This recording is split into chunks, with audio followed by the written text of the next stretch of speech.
Hello everyone, this is Kazmi, starting HR Misunderstood. 13 poor practices that give HR a bad name.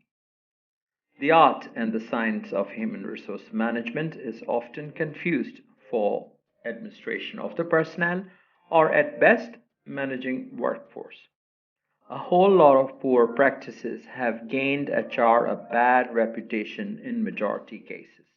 We take a look at some poor practices. The number of such practices, however, is not limited to 13.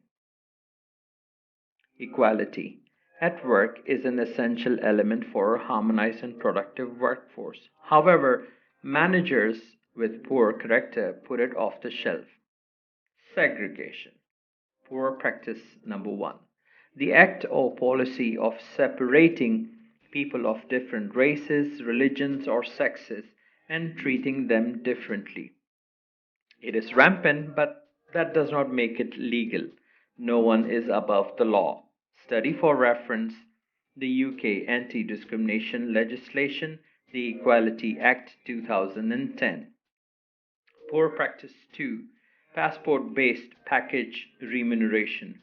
Remuneration should be based on the professionalism, portfolio, performance, profiles, job role of the staff or applicants, not on the basis of their gender, nationality, religion, ethnicity, or passports. Poor practice number 3.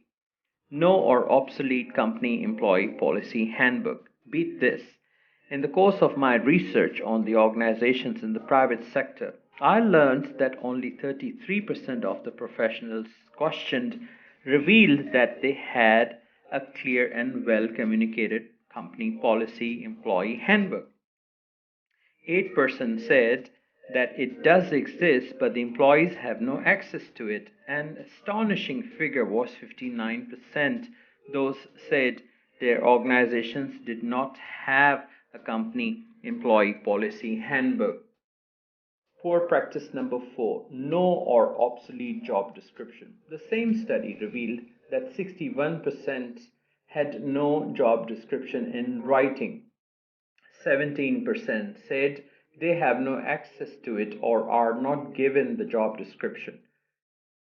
Only 21%, the lucky lot, said they were given the job description. And in this lot, too, about 49% shared that their job descriptions were outdated.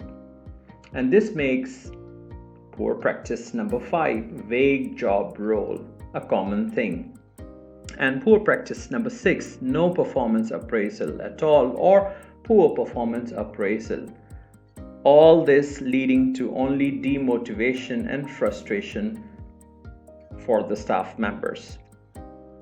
Poor practice number 7, perceived cost savings, layoffs, downsizing, restructuring, if not carried out effectively and efficiently, may actually cost more than expected savings. It may not appear in the expense column straight away. The 8th poor practice, the ban fear tool.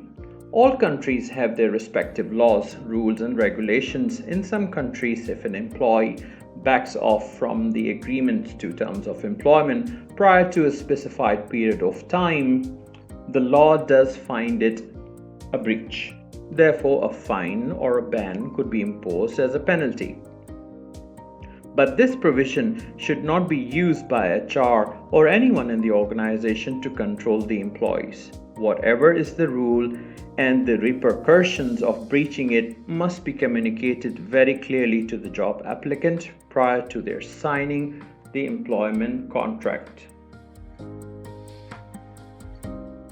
Poor practice number 9, Article 120 miscommunicated. Yet another tool to keep employees under constant fear in an attempt to control them or to bully them is the miscommunication of the labor laws. Often employees are unaware of the full picture and are kept in dark about their rights. In poor organizational cultures, staff are even threatened by inefficient managers or supervisors that if they don't comply with whatever demands being made on them, they would be terminated under the Article 120. Make sure you are aware as the owner of the business or the organization or as the head of a particular department that no one is misinformed, misled, or is being officially bullied. The rights of employers over the employees are not the only thing mentioned in the labor laws. There are explicitly stated articles for the rights of employees.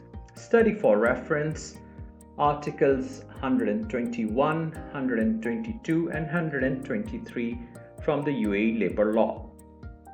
Poor practice number 10. Imposing working hours not in line with the labor law. Don't overwork your staff. You could be inviting huge fines, penalties for unfair treatment. Practice number 11. Not compensating in accordance to the labor law. Be fair. Do not play with the people, the law, and the reputation of your organization. Employees are not slaves. Poor practice 12. Holding on to the passports. In April 2015, the UAE 7 Days carried out a poll asking individuals to answer, who has your passport? 43% of people polled said employer has theirs. It has been made clear time and again that the employers are not allowed to keep passports of workers in custody, and the penalties and fines are huge. Poor practice 13. Training with no training needs identification and no follow-up on the results. Trainings cost huge sums of money, and every unit of money spent could be worth it if proper training need identification is done, requirements are exacted, and the right plan is put in place. A baseless training just given for the sake of fulfilling a formality is an expensive, poor practice. So, this is where we conclude the 13 poor practices that give HR a bad name. Good luck. Thank you.